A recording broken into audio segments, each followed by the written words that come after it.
think it's kind of a universal theme, and so you have to kind of put head down and say, well, look, the next X number of months, maybe even years, it's not going to be profitable. But once I get this kind of ramped and scaled, then we're going to get back on that curve. And I think every business kind of goes through those inflection points. And honestly, that's where some businesses just like, I'm just going to keep it a lifestyle business, or I'm going to sell it as is because I don't want to put in the work or the effort or make the investment to really grow. But it's going to be required if you really want to hit that next plateau.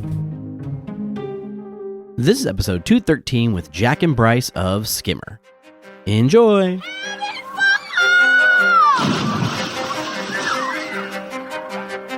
Welcome to your go-to podcast for the pool and spa industry. My name is Tyler Rasmussen. And my name is Greg Villafania. And this is the Pool Chasers Podcast.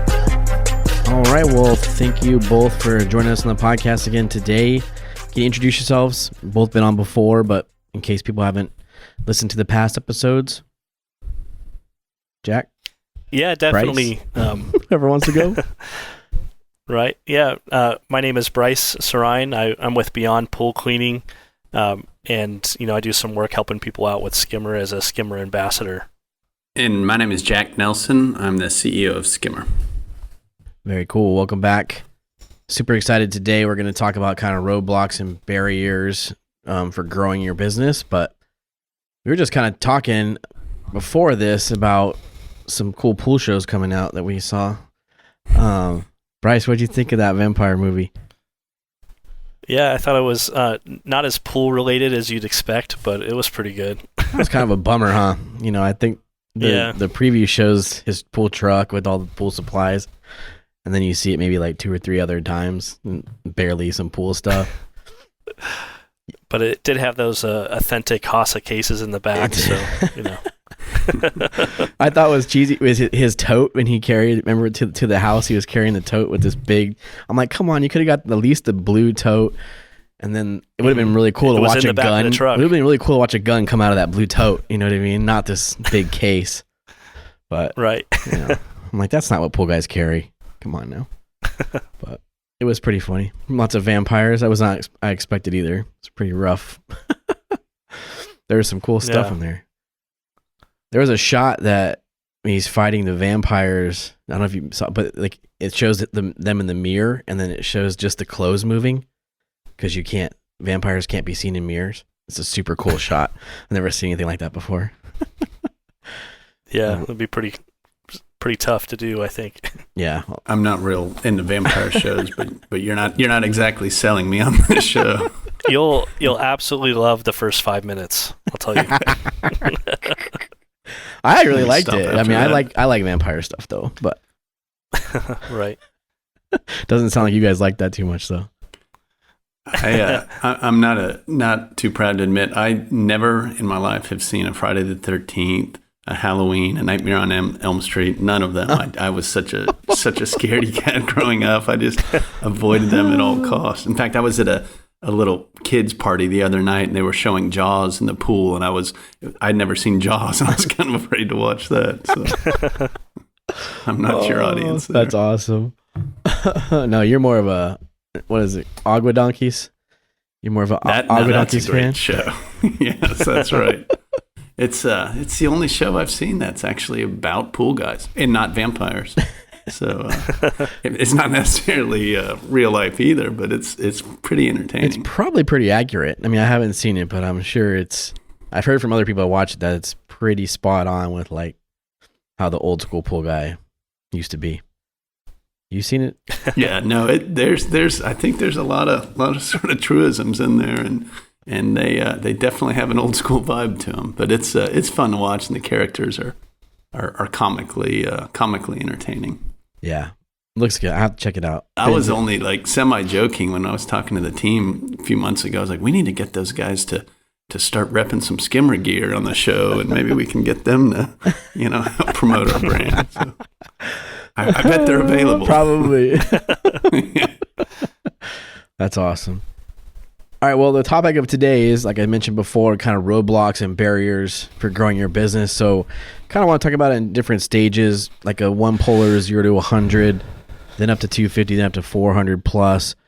And really, I think that, 500 and above is a really big challenge that we can get into later. In my opinion, and I think we've agreed on it, that the different stepping stones within a pool company, right? How you get from just yourself to a couple employees to, managers and employees to a larger scale, right? So it's definitely different pitfalls to that, different barriers that we want to discuss today. So for you, Bryce, from 0 to 100, what do you feel is kind of some of the roadblocks that you ran into? Well, really, when you're doing that first 100 or so, it's tough because you're the one who's doing everything. You're not making enough money that you can really hire anybody else to help you out. So it's up to you to basically work all day, get home, return all the phone calls, schedule all the extra work that has to get done, do all your administrative stuff. It can be pretty overwhelming. I know when I cheated when I first started. I bought a little over 100 accounts, so I was brand new to the business trying to get through that, and I had some very long days, and I definitely pushed off some admin stuff from time to time, like invoicing. Invoicing used to take me that's not important. 2 days. It's absolutely important, but sometimes just sitting doing nothing in the AC is just as important. It can be a struggle. I guess I'm not one of those. You talk to some of the guys in the the pool business, some of these like top performers who are the ones who are like, oh, I can work 7 days a week, 20 hours. I'm happy to do it. Like, no, I can do that, but I'm not happy. I'll push through it.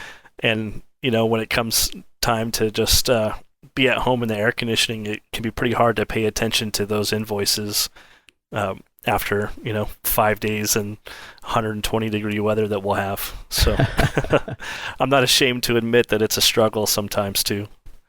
Yeah, I can't imagine buying 100 pools and just starting that way. I mean, because I had the time to grow it from 0, right? So that was a big learning curve for me. The first 5 or 10 pools, then to 20, 25.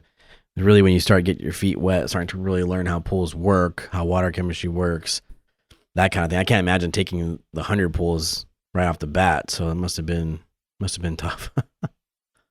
Bryce, did you get a team that came with that, or were you one-man show at that point? That was a one-man show. I would have a guy sometimes ride with me, that a friend of mine that would come out and just help get through the workday a little bit faster. But it was kind of a special, route too. One thing, when I'm doing my work with Skimmer and helping out people in other states, you find out that there's a lot of differences. Yeah. So I know that some of the people listening to us on the East Coast, they're hearing me say 100 pools, that's impossible. But I had 100 pools that were probably in a 3-mile radius. I could do 25 pools in 5 hours if, I was moving smoothly. Sure. It wasn't so crazy, but I know. Jack, you're out in Austin, right? So you just imagine how much longer you'd have to spend it, with all those trees and stuff. But yeah, everything's bigger here too, right? Everything's more spread out, and the pools are bigger. So yeah, 25 in a day that's impossible. Right. Yeah. Our cactus don't really lose too many leaves, so that makes our life a lot easier. No, I still talk about how I did 30 pools a day for 2 years, man. So. Mm-hmm. When these people struggle to do 15 or 16, I'm like, come on now, 8 hours, you can do 16 pools. I mean, that's pretty easy. No. Right. But no, I did do, I did about 110 or so on my own, 120 on my own for a long time until you're able to bank enough cash to kind of look at the next option, right? Which is definitely a big jump from, because then it's your baby. Right, you got these pools that and I think that's the time in the business where it means the most to you, because you've taken the time to learn these pools. They're your first customers, so you appreciate them more. You spend time, dialing these pools in, getting them, to be on point, and then you get to a point where you want to hire somebody to like take care of those pools, which you spent so much time putting into them. That's a real challenge, and usually you mess it up for the first one or two times because you don't know how to hire. At least I did. And you just don't know what to look for. You know, an employee, you're like, oh, you clean pools for a couple of years, you must be good. And then you realize they're not. That's why they're available, because they're not good. So, but I mean, even if they are good, they're going to do it differently than you did. They're going to interact with the customer differently than you did, and that's always the challenge, right? Is you built it, you know how to do it, and you know how do you scale the business if knowing that it's not going to be quite as good as you did it, but knowing that if you don't do that, if you don't hire people, you're not going to be able to grow. Yep. Yeah, you just have to realize nobody's ever going to do it like you, and you just do it to a point where 90% of what you did maybe is good enough, or even less than that sometimes. If people are super, into it and keep it dialed in as much as I did, I don't think anybody, in my opinion, could do it. My pool's better, so it was tough for sure to find that person, but you do, and then I think the typical kind of transition is, you hire someone to clean the pools and then you do repairs, right? So at that point, you're almost working 6 days a week because you're cleaning pools and then you're doing repairs on Saturdays, or, sometimes 7 days a week. I did before where it was like, you work and then you do repairs and you filter cleans on the weekends. And so it's a real struggle in the beginning. You have to really want it, I think, to build it from 0 to 100. That's the real grind session, I think, out of all of it. Tyler, I'm not really sure. When you first started out, were you using any kind of software, or were you just like pen and paper when you were building your route? No, I had a route book when I first started, the first like 20 or 30 pools, but then I went to the pool convention in California, and I found software there, which I'm all about the software. So it was interesting because all my mentors and people who did it before were using route books, right? So nobody could really help me. Nobody could help me like route something on a computer because nobody really did it. So I'd had to like talk to the developers and be like, hey, this isn't working. How do I get it to do this? And then they're like, oh, you take these 14 steps to make it do what you want to do. And that was real raw, raw pool software. Now where we come now is pretty incredible that was like 10 years ago. So it was pretty new at that point. So. Yeah, the reason I was asking is I noticed, you were saying that the natural progression is to go to repairs. Yeah. And I was thinking it's like, I think that for a lot of people, they might have been more admin focused. They want to spend more time doing all that stuff. But since you were an early adopter of technology, then that's kind of one of the main things that I noticed is I talked to a lot of the older guys in it, and they have to spend a lot more office time than I do, just because your technicians are filling out a lot of the information for you. Sure. So definitely frees you up to do what you said, start getting into the field and actually making money where, that admin positions are important, but they're not really money makers, obviously. Yeah, and I think I had a different approach, right? I didn't work for somebody and then start my own business. So, I mean, I already had business world experience, and I worked at, different corporate companies around business. So for me, the admin side wasn't as big of a challenge, even when it was pen and paper. So the more challenge for me was the pools, learning the technical aspects to it. So I guess from my angle, it was like the challenge going to repairs was much harder for me than the admin stuff, because I had already done billing. I had already done, and keeping track of all that for other companies. So, but yeah, I could see that for sure being a big challenge. And that was actually something I brought up here, because I think I would have rather hired an admin, in the beginning rather than someone to clean my pools if I had to do it again, because that piece, then you don't have to go home at night and work all night. I could just focus on the pools and then have them do the bookkeeping and the billing and all that. So if I did it again, I think I would look more at that first. Someone to take the phone calls, right? And then someone to do because while you're out there cleaning pools, when you're taking phone calls and you're trying to keep track of what you need to bill for, which is much easier in software for sure. But even then, keeping track of what you need to do throughout the day and then going home and doing it, it's much more difficult than, I think I would much rather have had an admin than a repair guy or a service guy. I'm not sure what you did, but yeah, I did the same thing as you. I started, I guess really just trying to grow the business by adding new accounts. So, every time that I had enough accounts to split off, I just kind of started growing the business again. So, trying to get to that next window we talk about, like that 250 pools, like that from 100 to 250 is a real struggle. That's probably the hardest one, I think. Well, and we've seen that at Skimmer as we've been sort of diving deeper into our different customer segments, that we've had a lot of one-poolers that have been able to grow past the, call it, 100 pool mark without having to hire the admins. I mean, obviously you need somebody to answer the phone, but in many cases that's the owner cleaning the pools. And I do think, I mean, you mentioned it, Tyler, I think with technology, be it Skimmer or whatever other platforms people are using, you can kind of bypass a lot of that admin function and that stuff that you're, instead of having to spend your weekends and nights doing that, you can, either enjoy your time or thinking about how to grow the business, as opposed to, man, I just need to rest and recoup from a hard day's work. And so I do think technology can really kind of accelerate that growth. And we see it as we talk to our customers. Yeah, and I kind of had a cheat code too, where I had a business partner, right, who had it. So it was a little bit, everybody I think has their unique pieces that make their business work well. And my Greg and I worked well together. So it was kind of a yin and yang type thing where we were good at two different things. So it helped a lot. And, the things we were good at, we could focus on, when the other person would focus on what they were good at. And it kind of matched well for us. So it's a little bit different. But, he was a big key piece in that for me, from that 50 to 250, because when he came on, it allowed me to go work full time in the pools. And then, I think at 110 is when we brought him on full time. So then he cleaned a lot of the pools to kind of learn that aspect of it. And I was able to focus on the admin function.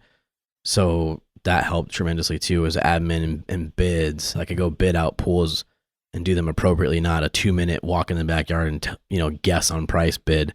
Could actually go look at the pools, assess them, assess the equipment, kind of look, because before, when I'm cleaning 110 pools, if you get a new account, it's like run in the backyard. This looks good. This is what we're going to charge, and move on. And then you get yourself in big trouble. So, I was able to step back and focus on kind of building some procedures, and he was real big on that too. So we kind of started to build processes together. But it definitely is difficult. I mean, we hired this one guy. We talked about funny stories, but I had the first guy we hired, we called him Stewie, but he was just like this guy that we found who did repairs, and he was decent at repairs. And then somehow we got in this like taking him home thing, but we would drop him off in front of this house. And then somehow we realized he lived outside the back in a shed of that house over time. And then he had like court fees, which we ended up paying his court fees to keep him out of jail, to keep him on our route, because at that time we were like doing these other functions of the business, and it was like really going to be hard to step back into that seat. So we bent the rules, our own rules, like 14 times with this one guy. He ended up biting us in the butt, and it was such a, we had to take 2 steps back, right? Just for trying to, I'm sure you have employees that you've broken your own rules for too, especially in this industry. Yeah, especially the 1099, the repair guys. There's a handful of them running out there that, and I'm the same way as you. It sounds like you're really trying to help somebody out. You're like, okay, one more chance. Yeah. And then, 10 or so one more chances later, you learn your lesson. It was so rough, man. I had lunch with a good buddy of mine last week who wrote a business book, and he handed me a copy of it. He goes, "Hey, I want you to know you were part of the inspiration for this book." And I was like, "Man, that's cool. I'm like featured in a business book." And he showed me the cover page, and his business book is about people who should fire people a lot faster than they ended up doing. And I was an inspiration because he knew I had this employee that I never fired that I should have. And so I was like, oh, okay, I guess I'll take any sort of publicity, right? But it was sort of a wake-up call. Yeah, it was that obvious to outsiders that I should have fired somebody a lot sooner. Yeah. Yeah, I think we've all run into that where you're just, you could be in situations like you were, Tyler, where you're more or less held hostage by this guy. You're like, you're afraid to have to pick up his workload. And before this, I was in the restaurant industry, and I had a term for those people. I called them like a broken safety net, because you think that they're there to catch you, but one of those times when they're not going to function how they're supposed to, and you're going to be in a really bad situation.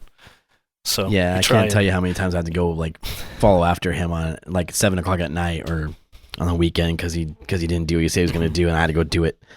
And that wasn't a clear enough sign for me, apparently, to to stop having him work. So but again, that's some of the stuff we talked about, right? It's roadblocks, it's learning curves, it's barriers. You just don't know what you don't know. So you think this guy, especially in this industry, man, there's so many shady characters that you don't really realize until you've been in here a long enough time, where you start to see the different personalities and the different kind of on the right word, characteristics that you see of somebody, and I'm like, okay, that guy fits.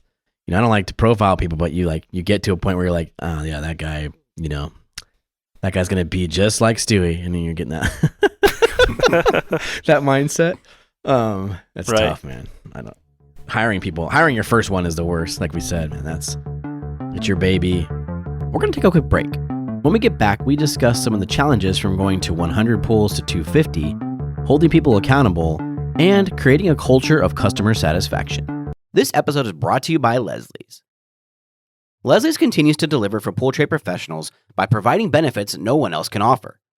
The Leslie's Pro Partner Program can help you grow your business through referrals while also providing their most exclusive pricing and best-in-class warranties on equipment. The Leslie's Pro Partner Program is for pros looking to build a true partnership with their supplier. Stop by your local Leslie's to learn how you can become a pro partner today, or check out episodes 151 and 165 of the podcast for more details. You're right. I think the 100 to 250, that's a real challenge because you have one guy maybe, but then you get into the do you need managers? Do you need departments? Do you need someone to oversee each piece of this, right? Or which part do you hold? Which part do you delegate? Those type of things. And nobody, up until we started the podcast and people started sharing information, it was very difficult, at least in Arizona for us, to have any guidance on any of that. So it was like, what do I do? Which steps do I take? And I'm sure, Jack, it's the same in a lot of businesses. When you get to a point where you have to start structuring, right, the organization, then those steps are difficult. Yeah, for sure. And again, I'm keen on what tools can you use to help you, software, whatever. But accountability is a big kind of thing you're getting at there. And there's tools out there. Obviously, Skimmer's one of them, but there's a bunch that can help you just make sure your folks are being accountable. You can see what they're doing. You can, there's photographs, there's processes that people have to follow, and you really do that because people are expensive, not just the salary, but the training on them. So the more you can grow the business without having to hire a bunch of people, but make sure they're doing their jobs and not having to hire the manager level, I think the more profitable you can grow your business, and candidly, the faster you can grow your business. So I'm always a big proponent of, hey, how do we do more with less people and just try to automate, try to put processes in place, how can we use technology to make sure our people are doing what they're supposed to be doing. Yeah, I think that's a good point. I like I like that piece of it, right? That's something that if you didn't have software would be very difficult to do if you're on Roadblocks, right? Or you're just trusting people are showing up to houses. There's zero accountability. So I could see how that could be a struggle for people that don't have that in place. Yeah, just being able to, log in and check the photos all my techs took for, the whole week it's huge. The accountability kind of goes both ways. They're accountable to us, and then we can prove that we actually were there to our customers who, like right now in Phoenix, we're having, middle of monsoon season. It's about to roll through with another one. So all those people whose pools we cleaned today might call tomorrow morning and say, my pool's trash. Were you even here? Like, yeah, it was clean for a solid 10 minutes on Wednesday. I think in both ways, I'd say there's a third way, Bryce, which is especially with the younger workforce, right? They're growing up with technology, and so they're used to using it, and now they expect it. And if they go to work somewhere, they expect their employer to have, hey, show me you're using technology to help me do my job. And yeah. I think if you're not, it's just going to be even harder to find labor, which is already pretty difficult. Yeah, that's like my favorite conversation to have with the customer when they they're very adamant that you weren't there, and you're like, you have 4 different ways to show them you were, and then they just shut up and they're quiet. That's my favorite sound. I'm like, nope, let me show you. Let me show you. Oh, here's the log. Here's the picture. Oh, here's the email I sent you about it. You know, all these things that are like, you can just be, okay, never mind.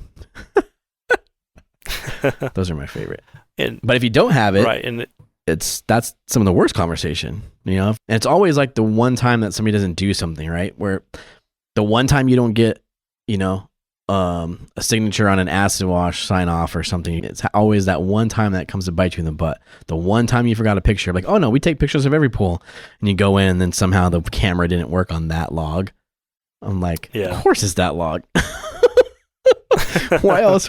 He has all other 14 pools on his route. Here's a picture except for your pool. So I'm like, sorry. Right. That happens too. It's rough. Yeah. But anyway, what other kind of barriers do you think you had, Bryce, from growing to that 250 mark? Yeah, I think, you know, really that 250 mark is the toughest one, because you just have to work so much more to get those accounts. You know, it's kind of a snowball effect. It's like the more accounts you have, the more customers you have talking about you and referring you, so you grow faster and faster. You know, you know, when you're a lot smaller degree, it's a lot tougher. So that's probably the next thing I would say is you have to kind of force that word of mouth a little bit more when you're a smaller company. You might just do things to encourage people to refer you. You know, you tell them that you'll give them a free month of service, or you'll take money off of theirs, just to kind of push that a little bit harder. Whereas when you're larger, you don't have to do those types of things, because there's enough people out there that are talking about you that'll go a little bit faster. And obviously you can always do those things to kind of push the gas pedal on that growth, but you know, the kind of the benefit goes down over time. Yeah, I think the biggest piece from that too is establishing policies and procedures and SOPs, right? At a time when you're small enough, and Greg's adamant about this, and he sees it as the most important piece. And we did it kind of the opposite of that. We grew and grew and grew fast, and then had nothing in place and had to stop growth multiple times throughout our business, because we marketed. Greg's marketing was very good, and we marketed well in a world of Yelp and Google that wasn't around 10 years ago. It was like, you know, you only needed 8 reviews on Yelp to be number 1, you know, when we started. So it was very, you know, quick to jump up to number 1, and then started flooding in, and then like nothing was laid out, no foundation, no policies, just started hiring people. And then we'd have to stop growth multiple times. Like, no, we're not taking on any accounts, because we got to go back and write a policy for this position. We got to write a job description for this person. That was a real struggle for us. So I think the more you can do when you're small, the better you're going to be when you're big, right? It's definitely something I would have focused on more in the beginning. Yeah, it's definitely a lot easier to, you know, make plans and stuff before you absolutely need them. So, you know, it's like you said, if you can start to think about that stuff in advance, it'll definitely make these transitions much smoother for you. Yeah, because if you know, if they don't have guidance on what they're supposed to do, you know. Go ahead, Jack. Well, I was just going to say, this is kind of the third business I've grown, and it's easy to look back and say, oh, I wish I would have done that earlier, but you know, what we're talking about doesn't make any money. Spending time, you know, documenting stuff, building processes, and it's that balance act, right? Of, hey, we know we need to do that and build these processes because we're going to hire people and we're going to scale, but we also need more money, we need more revenue, we need more customers, and that doesn't change even as you have 1,000 pools or 100 employees. It's the same conversation, right? Of, hey, we got to keep growing, but we got to be thinking about the future. Yeah, that's true. I mean, that doesn't really make money. So that's the stuff you do on the off hours, and usually you're tired and it's difficult you don't get your best production during those hours. So you're right. And then if you're paying someone to do it, you're losing money while you're while you're doing it. So right. It typically falls on your shoulders to do, you know, at the time when you're probably not the most sharp. So yeah, it's a struggle for sure. But I think if I could do it again, I would definitely would have spent a little bit more time. But, I had a small family. There's just different things in place that block that, right? Depends on where you're at in life. If you're a single person with nothing to do, you probably get there quicker. If you have a family and you have kids and you have events and stuff takes a little longer sometimes, but obviously the family part's super important to me. So that was something I wasn't going to sacrifice. So, those hours that could have been put in weren't sometimes, where you had to balance your time, right? It's tough. Yeah, I always say to the team that time is the most precious commodity any of us have. And yeah, how are you going to spend your day? That's the most important decision you'll make every day. And you've only got so many hours. So be smart about it. That's what Gary Vee talks about. I love Gary Vee, but that's what he talks about, right? What are you, it's not necessarily how much time you spend on something. It's what do you do with the hours that you can be productive in. That's really what it is. Time management is super key of that, because, you can work 16 hours or you could work 8 and have the same production, right? It just depends on how you manage your time. You could take all 16 hours, scrunch it into 8 if you didn't take those breaks, didn't take an hour lunch, didn't take, these little, whatever it is that's distracting you, playing video games. A lot of people, other hobbies, right, that you could do during the day that maybe you could actually focus on and get through your day and be productive during those hours. That's a lot of people say, like, I don't got enough time in the day. Well, what do you do during your day? And then they'll tell you, and you're like, well, you could cut out X, Y, Z, and you could be a lot more productive. I can't do that. All right. Okay. Well, then don't, but that's your time. Yeah. You talk to your techs or whatever, they're like, they spend 5 minutes in front of every house on their phone checking their Facebook or something. It doesn't seem like that much time, but 5 minutes times your 20 or so stops, it's like, oh, well, you just blew 2 hours on Facebook when you could have been here. You could have been home doing what you want to do. Exactly. Yeah, I always call kind of BS when people are like, oh, I didn't have time for that. I was like, no, you had time. You just chose not to use your time doing that. And, we all have 24 hours in a day. Right. So don't tell me you didn't have time. Exactly.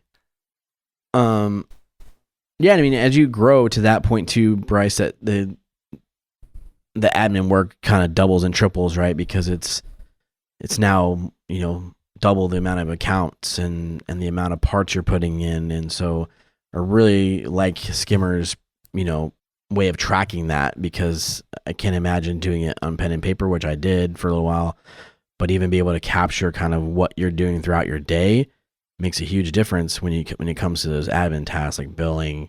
All, that piece was very key, because that's really what I remember. Specific conversation I had with Greg was right around that 110 pools, and I just told him, I said, dude, I'm starting to forget things. That's when I need to I knew we needed to hire or make other changes, because I'm like, I got control over this. I know exactly what I put in. I know exactly what to bill for. And then it got to that 110, and I was like, I'm missing things. I'm forgetting things. I'm not billing for things that I put in. I'm not, that part was very difficult to me from that transition of okay, because I'm pretty good at that. My brain is pretty good. And then I got to a point where I was like, yeah, this is jumbled. I don't know what's happening anymore. And that's really what changed for us. Yeah, I have a pretty good memory for a lot of stuff, but you'll go to a pool and you'll see it has a brand new floater in it, and you're like, did I put that in here? Did I do that last week? Did they go to the store and buy one? You start to question yourself a little bit about it, and you might spend $5 on a floater, and it might not seem like a big deal, but all those little $5 things, they definitely add up. Especially we start talking about the next step when you're getting to 250 accounts. You might have 3 or 4 people working for you, and if they're not taking good notes and marking down what they're doing, it's a lot easier for them to forget, because they didn't pay for that vacuum hose, so they might throw it into a pool and not remember to write it down. And then all of a sudden that's $10 right there, and pretty quick you're starting to lose money on accounts and you're not making money. So yeah, we created we call them go kits, but it had the O-rings, it had a autofill float, it had a floater, it had 15 feet of backwash hose, these things that they could change out for themselves. But if it's not tracked, each one of those go kits costs us a couple $100 to build. So if you're not being tracked, and we're just losing that money. And so, it's a key piece for sure to growing as well, being able to track all that. Yeah, and that's like a good first step where you can identify, they bring their Go kit in at the end of the week and it's missing parts, and you're like, oh, we didn't bill for this stuff. Where is it? But if they don't remember who has it, you still can't bill for it. Right. So at least you lost the money, but you still don't know where. I don't think that makes it better. Yeah. Right. I think that makes it a little worse when you don't know you lost money, but you don't know how to get it back or who to bill it for it. Yeah. And then also something we kind of totally glazed over is actual communication with your customers. Sure. Like, making sure that they know that you were out there, like you said, those, just like those weekly service emails cut down a ton of those conversations, but you still have to have someone answering the phone, and people have questions about their service. And if it was just a technician who did it, now it takes, 3 phone calls to answer any question, because, they're calling you, they're calling the office to ask a question, and the office has to call the tech to find out and call the customer back. So just another headache that you can have that's kind of an obstacle if you're not going to adopt some sort of technology, which sure. Obviously we're all big fans of technology. So if you're listening and you're still doing pen and paper, please do a little research, find a program that'll work for you, but right. It'll make your life so much better. It's funny hearing you guys talk about the pool industry. It's not any different than any other industry. I mean, I'm a lawyer by trade, and I grew a law firm. I was in the financial services space, now in the technology space, and the problems are the same. As we talk about customers, every time you start a business, you obviously give the best customer support, and that's your lifeblood, right? You've got to keep your customers happy. But as you grow, whether it's pools or clients or whatever it may be, customers, you've still got to figure out how to give that incredible customer support. But you can't do the same thing you did. You can't talk to every customer. You can't personally call back people. You can't, show up at their house. The things you did when you were starting out, they just don't scale. And so, look, that's what every business struggles with. And some you think about like tech. I mean, good luck trying to call Google or Amazon on the phone, right? And so a lot of tech companies just try to make the product really great. But when you're in the service business, you've got to have both a great product, but also, have great customer support. And that's not easy to do. What do you think are some steps to kind of help that? I'll go first, and I want to hear Bryce's answer. I think it really starts with sort of a culture. You've got to have a culture, whether it's core values or the DNA, whatever you want to call it, but you have to have a culture that is sort of obsessed with customer satisfaction and making sure your customers have a good experience, both in the product, when they call up, when they email you, whatever it be. But I think if you don't have the people on your team that are committed to that, I think it all falls apart. So that would be probably 1, 2, and 3 biggest things I can think of. Bryce, what do you think? Yeah, for me, I've always been really team focused is my thing. Like, I want to have the best staff. I want to have people who enjoy their jobs and like the work they do, or at least like working with me. So, that's always been my key focus. I kind of feel like, if I focus on that, then those people will take care of everything else for me. So, they're quick to respond to the customers. They enjoy their jobs, so that, it doesn't hurt their feelings to call someone and have a conversation. It's not a struggle for them to do that, just to ensure that we're kind of giving a great customer service without even that really being our focus. And then at the same time too, I'd say, like, a little bit different about the pool business is there's more work than any company could really handle. So sometimes making those decisions that some customers aren't worth keeping on the payroll if they make your team unhappy, if they kind of clog up the line. Everyone always talks about like that 80-20 rule, right? Like 80% of your time is spent on 20% of your customers. Mm-hmm. So when you trim those people who like to, don't want to be happy, they don't want to work with your service, it can definitely make everything go a little bit smoother too. But of course, it's a lot harder to make those decisions when you're cutting off, when you're at 100 pools and you have to cut off 1% of your business. versus you're at a couple hundred and you know that you'll be able to replace them later that week. So it's not as scary of an ordeal. Yeah, that point right there is actually how Greg and I got past 250, because at 250 we had about 50 customers that were like that, and we cut all 50 at the same time, which was a real big, like, you know, I'm like, because we did that analysis, and I'm like, I'm literally going to this person's house 4 times a week to do a, like, what is their 125 a month worth my time? Like, my time as the owner for 125 a month to be here 4 times a week, like, that doesn't make any sense, right? But that's difficult to lose a customer. So that was actually how we made that jump. We said, no, these 50 customers are not good, so let's get rid of them, keep the 200, because we, at that time, we were snowballing the new customers in like crazy. Went with the new process on kind of how we took on customers, which customers we wanted, which customers we didn't. So that 250 mark, we went down to 200 and then got to 250 within like 3 weeks, because that's how quickly it was coming in for us at that point. And we replaced those with better clients at a higher price point with less headaches, right? So I would encourage people to do that multiple times in your business at each one of these stages. Yeah. I don't know if you can cut 50, it's a big cut financially, but for us, it was worth it as owners being the ones going to the field and wasting our time. Like we just talked about, using our time correctly. For me, I'd rather use my time building processes and procedures or doing these things that make my business better than going to please Mrs. Jones, for the 4th time this week, right? It's not like you can't replace a $125 customer. If you really think about it, how much time are you spending on that customer that you could be spending on other things? Yeah, Tyler, you're going to have to tell me, sum it up in one sentence for me. How did you feel that week after losing those 50 customers? Tremendous, man. I mean, that was like, you're strutting down the street, brushing your shoulders off, like, oh, look what I just did. Like, Yeah. I think we got probably, two negative reviews or something from it, but I'm like, oh, bring them on. I'll counter those all day long, but. Right.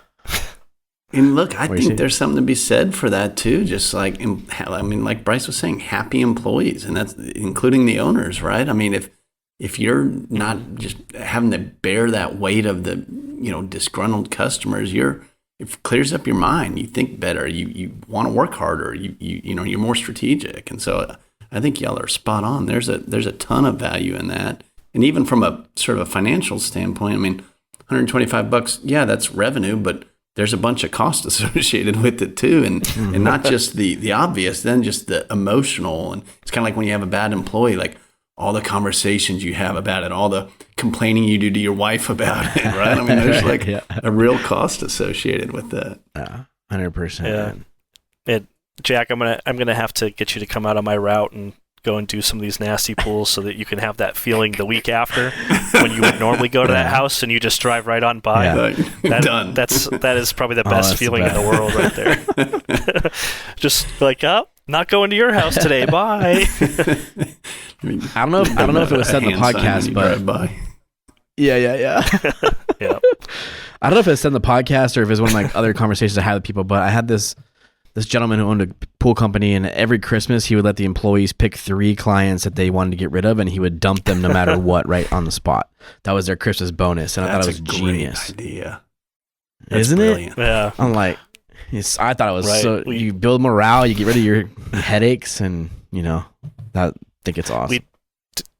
We do a thing right now we call our bottom 3. So like, every week they give us a list of their bottom 3 pools. And we try and fix those pools, but if it's on the list a couple times, then we just let them go. So that's awesome. It's a great idea. It helps out, and it's kind of interesting. It can kind of alert you to issues that maybe you wouldn't have been otherwise. When it's just getting flagged on the bottom 3, like that pool was always beautiful and crystal clear. What's going on? Why would that be there? Sure. So. Yeah, whoever said the customer I forgot about that. Was an idiot. Yeah. People will argue maybe that when they started saying ways. That it was true. Yeah. Right. You can argue that both sides. People are adamant one way or the other on that. It's pretty funny to have that debate, but customer is definitely not always right. Yeah. But I forgot about that move because that was a big piece of us growing from past 250. that was a big cut of our time and focus was, we just have all these crappy pools that we built over these years, and we have such a better system now and better process in place that we feel like we can replace this at higher value. And it happened pretty quickly. Mm-hmm. So I'd recommend definitely assessing your customers, every 50 or so as you grow. We're going to take another quick break. When we get back, we jump into growing from 250 to 400 plus accounts, deciding what kind of business you want to run, and the importance of having checks and balances in place. This episode is also brought to you by Primate Pool Tools. Cut through the water with ease with an ultra-strong and super lightweight carbon fiber pole. Primate poles are available in multiple models with length options for every level of service, whether you work on spas or Olympic-sized swimming pools. Their strength makes them ideal for heavy vacuums like Riptide, and their ultra-lightweight makes cleaning any pool easier. All Primate poles are handmade in the USA, come with a commercial warranty, and are even available in custom prints. For more info, click the link below or go to primatepooltools.net. You can also use our special promo code PoolChasers2022 for $20 off. And to learn more about the guys behind Primate Pool Tools, check out episodes 104 and 199. But let's jump into the larger one, because I think, like you said, that 100 to 250 is very hard. I think this is after 250 becomes, do you want a big business or you want a small business? Because a small business at 250 is really manageable with one person, 6 to 7 employees. I feel like you can do it and it can be very profitable. And then you get to the part between 250 and 400 where you lose a lot of the profit, right? You have to figure out, you can pay yourself a lot of money from, around 250 pools as the owner, but as you scale from 250 to 400, the money in your pocket goes down tremendously, and you have to see big picture at that point. Yeah, I always try and explain that to people who are trying to make that decision. I'm like, just so you know, you make way more money doing 80 pools by yourself than you're going to make, from that 250 to 400 range. Yes. And it's pretty hard to see the value while you're getting to that point, and you're like, in that daily struggle, and you're not making as much money, and you're like, wow, I could just sell off 300 pools and do the rest of this by myself, make more money, and put a bunch of money in the bank. So it has to really be your mission to grow, and I would say if someone's going to 400, their goal is more like 1, 2, maybe 2,000, right? They're not planning to stop at 400, right. But that's what I mean. You got to take a step back and really assess kind of what you want to do, what kind of business you want to be, because that's the real tough financial timeline. Because then you're talking about buying trucks and insurance for those trucks and a warehouse inventory space. You're talking about building an inventory that you can pull from. That is real money being spent out of your own pocket as the owner. So it goes from a manageable, I'm making a decent living doing this, to I'm not making very much money, but I see this long-term big picture. And then there's the learning side of it, right?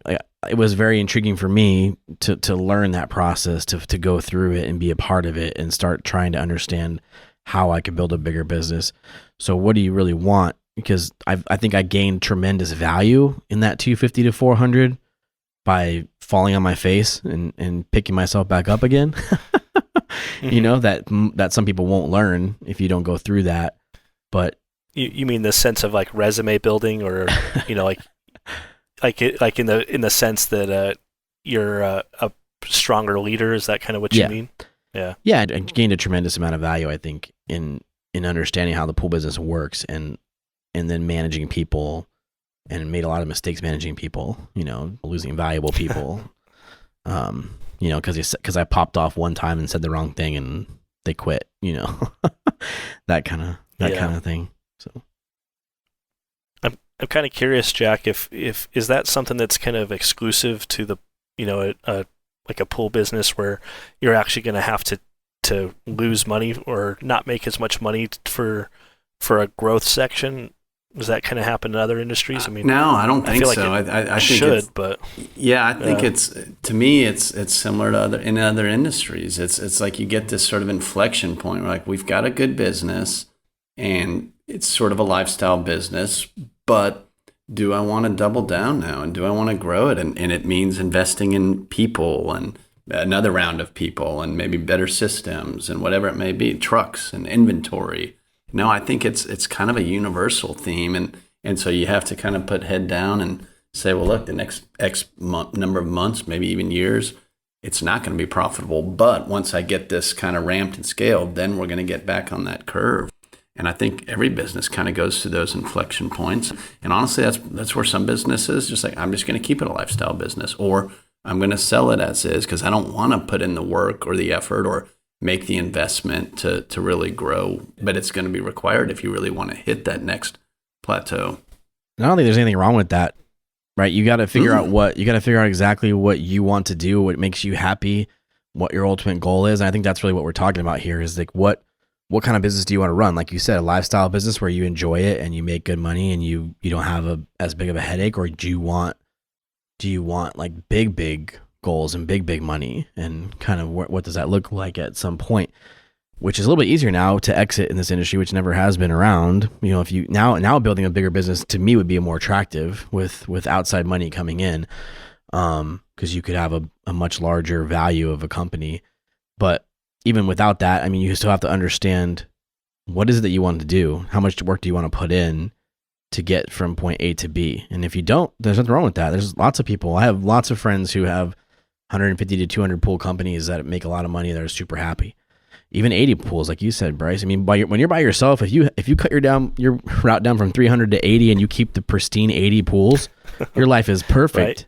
Those, at least business life, right? You have all these perfect pools with the perfect customers, with the the right amount of money you're charging. Like you can make a lot of money at 80 pools. A lot more than you can at 400 sometimes. So you're right. You're not wrong there. Yeah. Yeah, and Tyler, you touched on it earlier. It might be a different decision for a different point in your life. When you've got little kids, or you don't have the time or the desire to spend your time working, and then they get older, maybe you do or don't. Well, so it changes. And I think, Bryce, you're right. Just with the ability to not just sell your whole business, but now you can sell routes, or sell some of your routes, and have sort of kind of take some chips off the table, but keep some. And so I think there's a lot more options now in the industry than there were. Well, heck, even when we got in the business 2 years ago, we've seen a big change. But certainly, as long as you guys have been in the business, it seems like it's shifted a lot. For sure. And I think really like checks and balances get you to that point, right? You have to put those in place in order, and software is a big piece of that, right? You have to be able to track data when you get to that point and that big, right? You have to understand what chemicals are growing in the pool, how much on a regular basis, then you can analyze that. And I think that's the part of Skimmer, which I don't know that people know that you guys have. When Kevin showed that to me one time, I was like, wow, I didn't even know this existed, right? This tracking piece, this showing you which pools are profitable, which pools aren't profitable based on how, what the monthly charge is, and then how much chemicals you're putting into it. Is that pool profitable or not? I think that piece is pretty cool for me of Skimmer that I'm not sure a lot of people know about. A lot of people know routing, obviously, but that piece has tremendous value, especially as you get to a larger company. Yeah, I think a lot of times when we're talking about the program itself, you talk about the surface level stuff, the day to day. You don't really talk about all the reporting functionalities and stuff, and that it would have been great, at 100 pools to run a profit report and find out, real quick, okay, I'm not making money at these pools. Plus, this isn't a good customer. Let's get rid of it. But even more so now when we're talking about a large business, 400 plus accounts, it's so important for me to be able to run that report, to look at all the pools that we're maybe not making money on or not hitting our margins on, so you can kind of decide we need to send them a price increase or we need to stop service on that account because I'm not trying to pay to clean someone else's pool, right? We just being able to make those decisions so much faster is absolutely crucial. And something else I'd mentioned too is, when I first started out, I've definitely gone through things where I've started someone on service and then just never put them into QuickBooks or never started billing them. Right. Yeah, I've done it before. And then you take for care of their sure. pool for a few months. Yeah, I'd say anyone that hasn't is that says they That's haven't a is a liar. liar. So 100%. I Yeah. did it for 6 months for one person one time. 6 months. oh yeah, That's an awkward I had one conversation, for- right? Like, hey, yeah, you owe me $600, but it's really my fault. Can you pay that 600, or can you just pay 400? yeah. At the same time, like those people should know Sure. that they haven't been getting a bill from They you. should. But One of my good I've friends- had that conversation too. One of my good friends just told me a story last weekend that his pool guy, he does not use Skimmer, never bills him. So he had to call him the other day and say, I haven't gotten a bill in 8 months. He's like, oh, yeah, man, I'm sorry. I know I need to send you something. Like, you don't have to. I'm just not going to pay you until you do. But, it's like, how do you run Right. a business if, you're 8 months behind? It's crazy. Oh my gosh, dude, that's 8 months. crazy. Yeah. But just being able to find those issues, or even better, just using like the programs to help you invoice all the work that you did. Like now I think we were talking about it not too long ago that we changed our program to being, plus chems, no chems are included. Right. I can't even imagine doing that manually, going through your route book and counting tabs. Like just thinking about that is going to give me nightmares tonight, I think. But All right. But just having it all automatic, and the change in revenue is like that's probably the single best business decision that I've made since I started the company. But it's one of those things I would never even think about trying to do if I didn't have some way to track all that admin work. Sure. Yeah, you couldn't do that manually. No way. Yeah, even if I was doing all the pools myself, I wouldn't Right. do it. No. So So Jack, from an outside perspective, though, where do you feel like you should delegate first when you're kind of growing a business, from a single owner to what things can we delegate that make your job easier? I mean, I know I could talk from the pool industry, but I think in general, there's some things that you might want to delegate. Yeah, and first. I've actually been reading a few different books and articles about that, and sort of competing schools of thought. Do you delegate the things that you're not good at for obvious reasons, right, to get somebody else to do that, or do you delegate the things that you're actually good at, knowing that you're still going to be able to just quickly see is that good or bad, and be able to kind of make sure you're going the right direction? I'll say I personally err on the side of probably over delegating, and I just think it's the right way to sort of scale your business. But that's provided you have the right checks and balances in place, like Bryce talked about, like making sure you have something that makes sure that the customers are still happy with your product, with your service. So if you have those, then I feel okay. Well, and we can delegate customer support, customer service to somebody. There's certain things that, like, I personally don't have a technical background, so that's easy. I don't have a choice but to delegate that.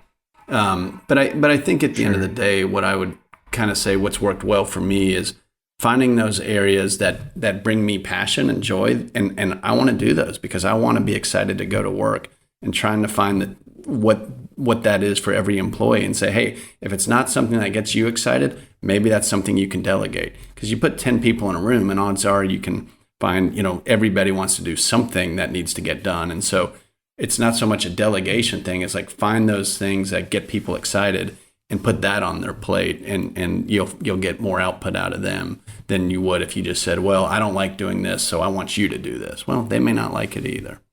So I'd kind of look for the strengths and the passions that the different folks have, and try to delegate that way. Yeah, I love that. I think that's Yeah, key for sure. Go ahead, Bryce. I was just going to say, something pretty similar is I'm kind of like a collector of people, right? So a lot of times when you find somebody that you want to bring onto your team, you find out what they want to do, what they're going to be great at, and then that's what their job is, right? I like to always say you put the right people in the right place and just get out of the way. They're gonna run with it. But the reality is sometimes you need somebody for a position and that person's not available. I'd say usually that's a job I end up taking is, because I know that I'm going to do my best, and I'm going to care about it more than someone who's going to hate the job. So Yeah, I think that's so huge. Typically, it would be. I think that's huge, man. I think, giving people the opportunity to succeed by doing what they like to do is a huge piece of business success. And that's definitely the biggest piece of delegating. I think for me too, is what do you want to do? What makes you happy? There's reasons I hired you, but like what makes you happy on this part? What can I take off my plate that makes you enjoy it? Right. And as a business owner or entrepreneur, you kind of enjoy everything a little bit and some things more than that. But like you said, to your point, if it's something you got to do that other people don't like doing, like I'm fine doing it. Just give you the pieces that you like doing, and I'll do the non-fun functions of a business. Right. But I think that's definitely a key piece for the delegating. I also do the same thing, right people in the right seats, right? Or you can have the right people in the wrong seats and then move them to the right seat and they're successful. You can have the right people in the right seats and then you get the wrong people in the wrong seat. And then that one's really ones that need to go. So, right. I talk about that quite often, in understanding people's roles and what they look for. I think another key piece to that growing big is job descriptions, is a clear vision of the company going forward, being aligned on what the vision is and having those goals, and then giving people the playbook to be successful. They have to have guidance and direction and understanding, a clear vision of what your vision is, right? They have to know, okay, this is where Bryce is moving. This is the direction he wants me to go. I'm going to follow that direction. If you don't give people that, there's no way you get to this big point, because they'll never make you happy because they don't know what you want. Yeah, we can talk. I could do a whole nother podcast about like that EOS, that reading that traction book. I know you guys in your office, you've got it up on the wall. Yeah. So traction is definitely huge. Yeah. Yeah.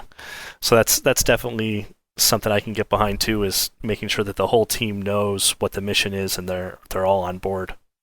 Well, there's zero way you're successful at 400 pools plus if you don't. Zero. Yeah.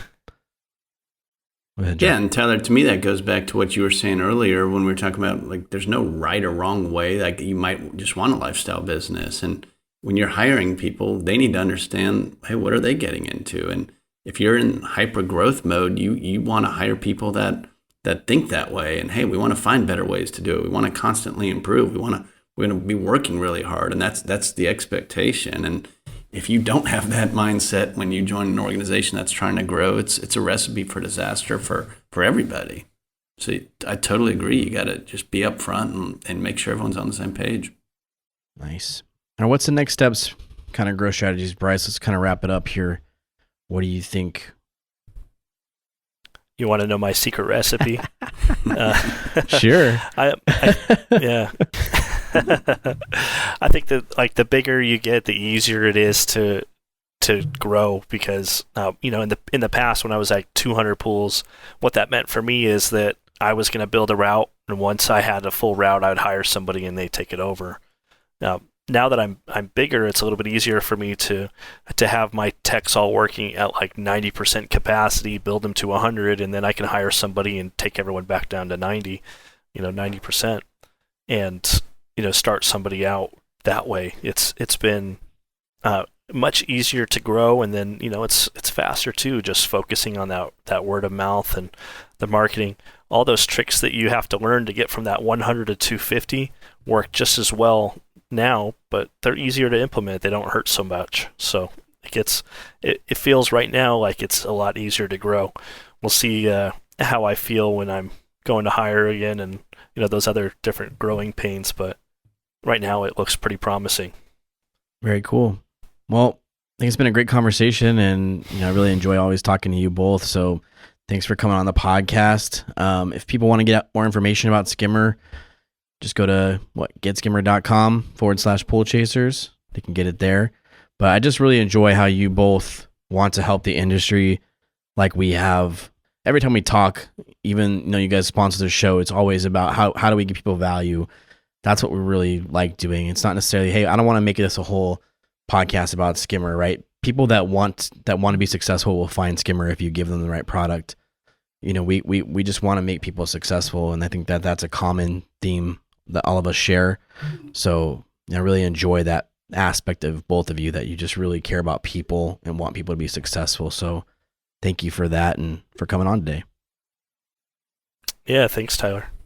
Yeah, thanks for having us. And like you said, I mean, we're a mission-driven company, and our mission is to transform the pool and spa industry. And so we're super committed to it. And I mean, we think Skimmer can play a part of it, but there's 100 other things that folks are doing, and we're just excited to play a role.